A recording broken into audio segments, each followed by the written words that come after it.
Hi boys and girls, we've moved to a different room so the chicks aren't there and it won't be as loud. But I'd just like to do a quick review about rounding decimals on a number line, and then I would like to start working on getting to the point where it's much more efficient. So again, if we're going to round 15 and 438 thousandths to the nearest hundredth, what I like to do is underline the digit in the hundredths place, and then we're going to choose the 200ths that number comes in between. So if we're thinking what goes in here, it would be 15 and 43 hundredths. And then the next hundredth would be 15 and 44 hundredths.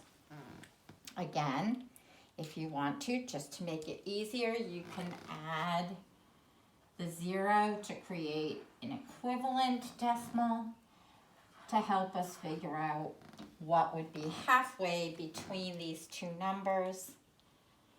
And that would be 15 and 435 thousandths. I saw some of your homework, some of your parents sent it to me, and it seems like you're doing a really good job. All right, so up here, we now have to figure out what each one of these tick marks would mean. If we looked at this and knew it was 15 and 430 thousandths, and this was 15 and 435 thousandths, and we know that there's 5 tick marks between those numbers, then we can assume that each one of them is worth 1 thousandth, making this one 15 and 431 thousandths, 32 thousandths, and so on. So take a look at this now and see if you can figure out where 15 and 438 thousandths would go.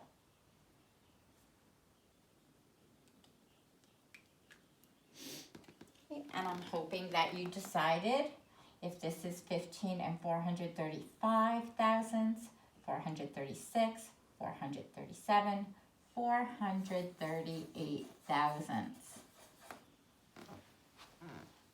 Okay, and we can see that 15 and 438 thousandths is a lot closer to 15 and 44 hundredths than it is to 15 and 43 hundredths.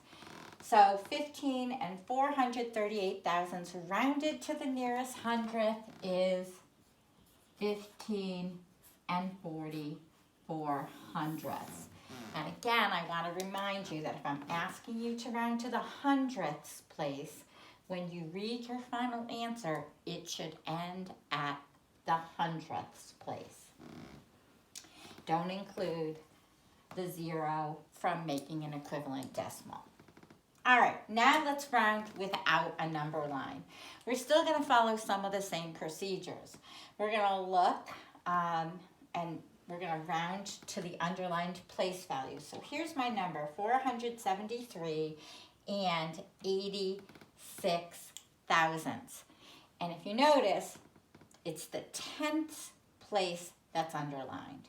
So I'm going to still think in my head, what are the two closest tenths that this number comes in between? I'm not going to put it on a number line, but I'm still going to have in my head the two numbers I'm choosing between. This would be 473 and 0 tenths, and 473 and 1 tenth. Now I'm going to check the digit to the right of the underlined digit, because that's the one that's going to tell me, is it closer to this number or is it closer to this number? Because that digit is an 8, it says that we are going to round up.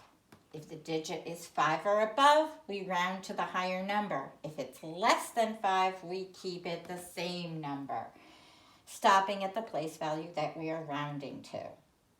So because this is 8, that means we're going to round to the higher number, and 473 and 86 thousandths rounded to the nearest 10th place is 473 and 1/10.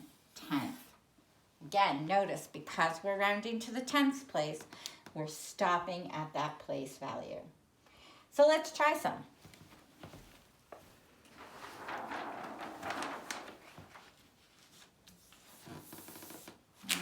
Maybe I'll take this down so you can't see through it.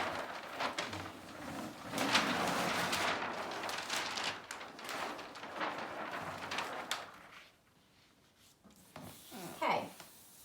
We have 37 and 649 thousandths. Take a look at that place value. What would we be rounding to?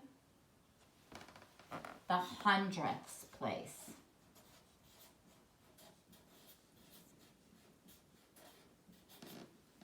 Okay, and so what are the two closest hundredths that this number comes in between?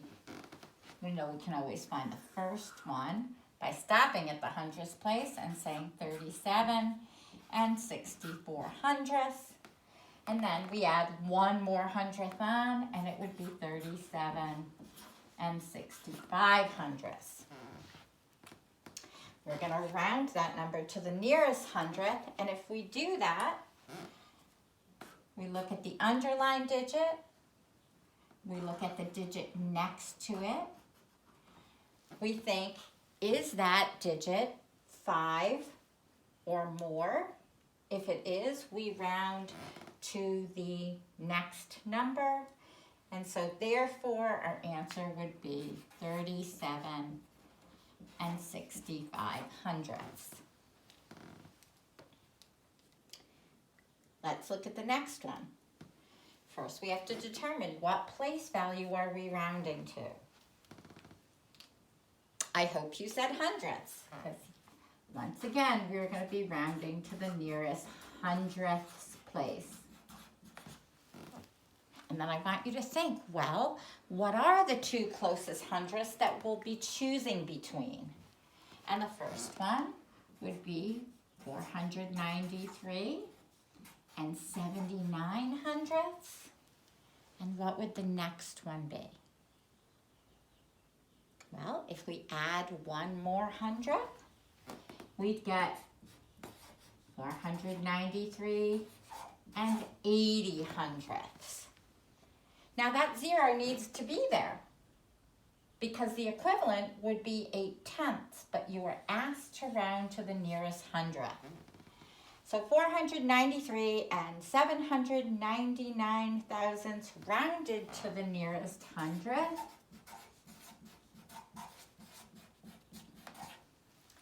We would have to look at the digit to the right of the underlined number. And again, it's a 9.